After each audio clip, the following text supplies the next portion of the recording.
I'm going to ask you a question, and I want you to sit with it for a moment. What's on your list? You know the list.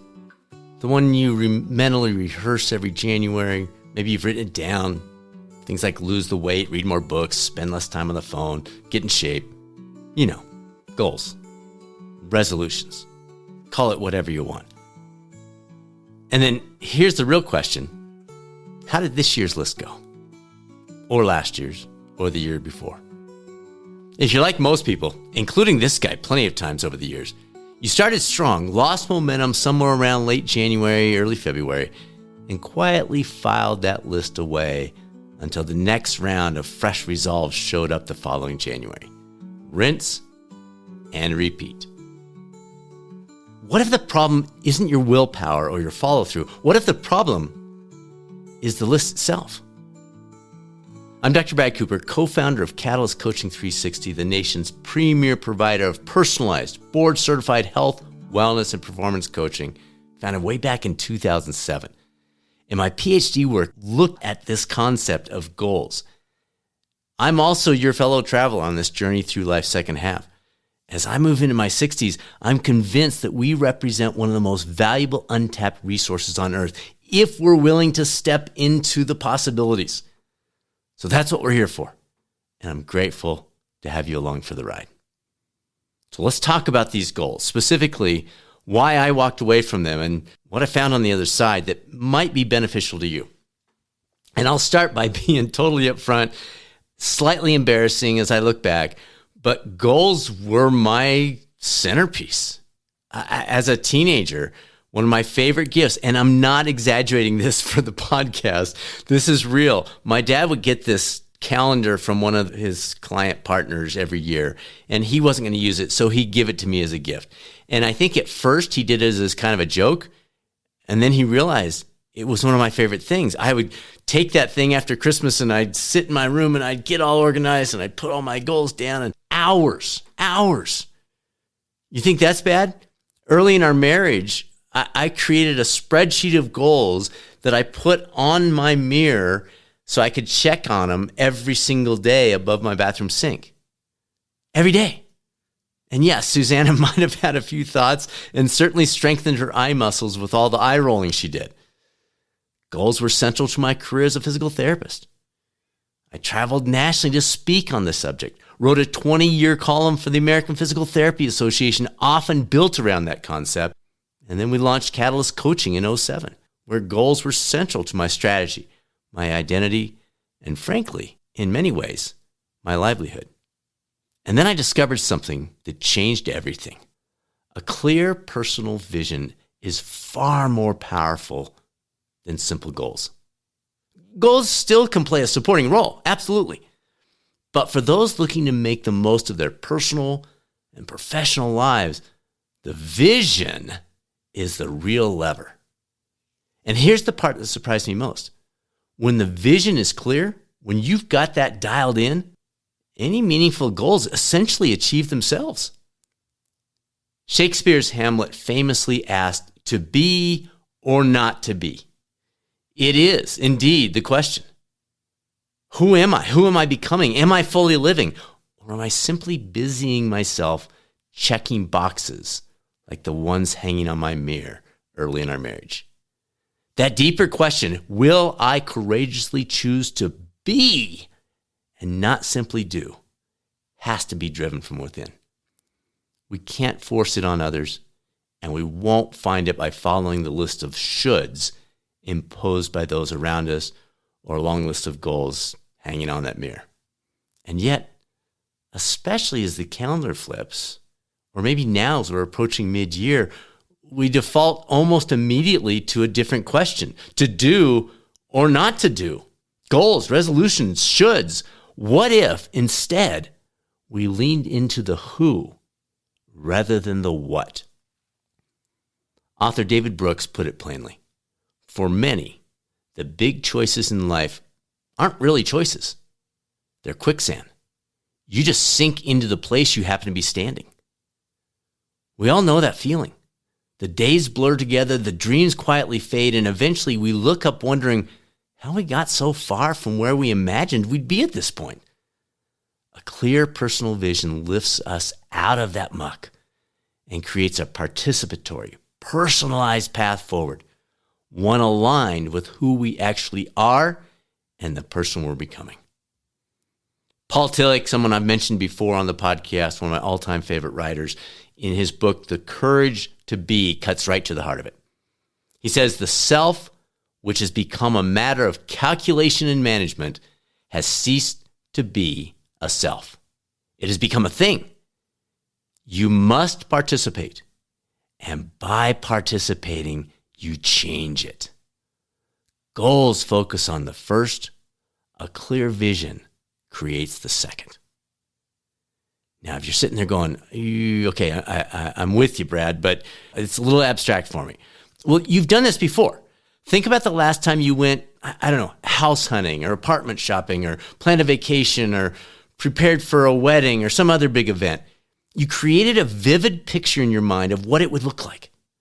That same process applied to your broader life rather than a single event is exceedingly more valuable. So let's talk it through. I'm going to break it down into 4 steps, and I'll have a link to an article that walks you through some examples of this. So if you're more of a visual person, you'll have access to that. The first step is reflect, collect, and digest. This phase sets the stage for everything else. There's no right way to go about it, so take the pressure off of yourself, except for one non-negotiable.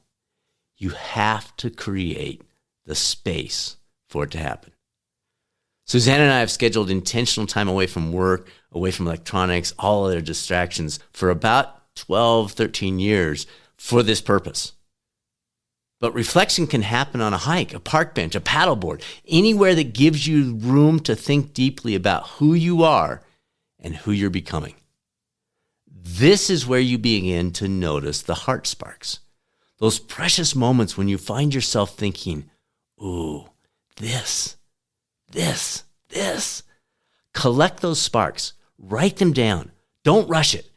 If you need a framework to get started, I use what I call the F5, 5 key areas of life, all starting with an F, that I'll scan through as kind of a prompt to think, is there an area in that one that I want to grow into? So those 5 are, number 1, faith. Number 2, friends and family. Number 3, fueling and fitness. Number 4, field of play. And number 5, finances. Now, all of those are pretty self-explanatory, except maybe field of play. Field of play encompasses your work and your hobbies. And it's a reminder, not just that it starts with an F, although that's kind of fun too, but it's a reminder that we stepped onto that field and we can choose, in most cases, I understand there are exceptions, to step off of it or to modify how we're approaching our time on that field. Different shoes, different outfit, etc. So think through each one of those. Let that come, jot it down, give it time to surface. Step 2, identify the patterns and start to create a rough visual. Look back over your notes.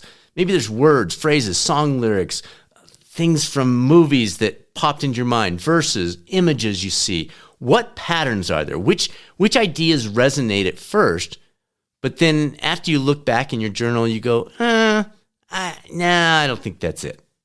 Maybe a single theme rises to the top. Maybe a handful of concepts begin to support one another.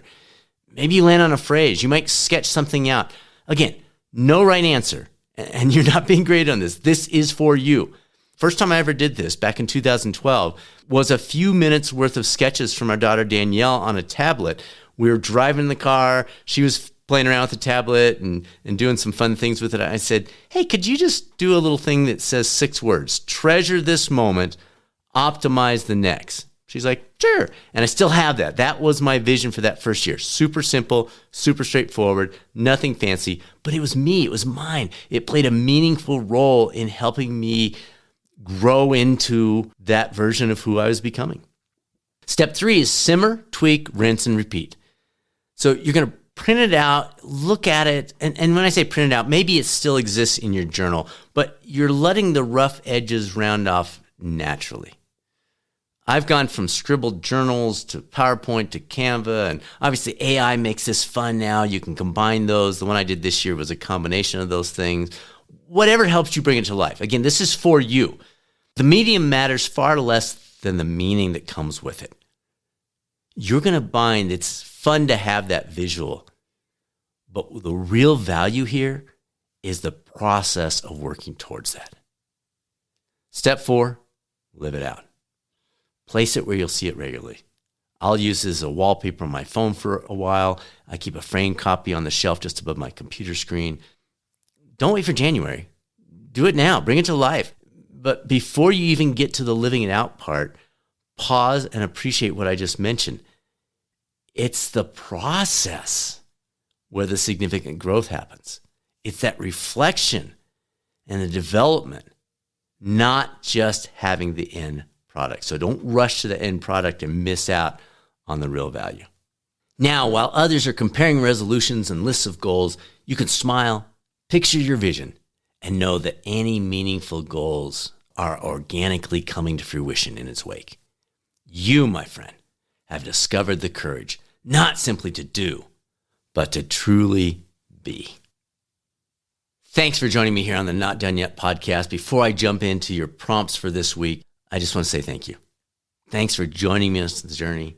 Thanks for spreading the word. I'm so excited about the impact we can have if we shift expectations, if we lean into the possibilities, and we live with intention. So here are your 3 prompts for this episode. Number 1, to be versus to do. Think about the goals or resolutions you've set in recent years. How many of them were really just a dressed up list of shoulds? Things you felt you were supposed to want to do. If you set aside the what entirely for a moment and focused only on the who you are and who you're becoming, what one word or phrase starts to surface? Number 2, heart sparks.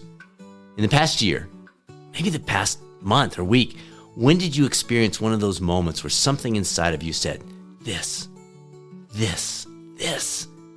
A moment of unexpected joy, purpose, or aliveness.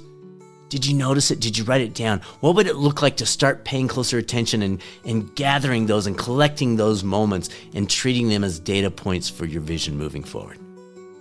And then finally, number 3, the first 30 minutes. Creating a personal vision requires space, and most of us simply have not built that into our lives. Where might you carve out 30 uninterrupted minutes this week? A walk, a quiet morning, a drive with no podcast, to simply begin your own process through this. Maybe something surfaces if you give yourself permission to listen. Thanks again for joining me. Until next time, here's to being a catalyst. Upward aiming, forward oriented, and not done yet.